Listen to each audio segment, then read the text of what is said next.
I'll be showing you how you can see your YouTube subscriptions list on the YouTube mobile app. So simply launch the YouTube app on your phone, whether it's Android or iPhone. And then at the bottom there, tap on subscriptions.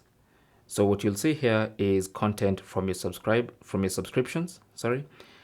To see your subscriptions list, tap on all. You can see all right here in the top, in the upper right corner, just next to the YouTube stories. Just tap on all, and that's going to list for you all your subscriptions. Okay, so from here you can unsubscribe, you can turn on notifications, you can do whatever you want to do.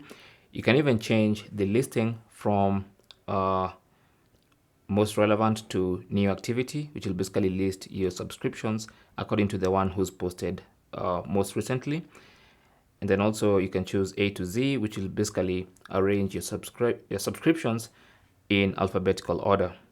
But that's basically how to see all your subscriptions using the YouTube mobile app. That works for both Android and iOS. Thanks for watching and good luck.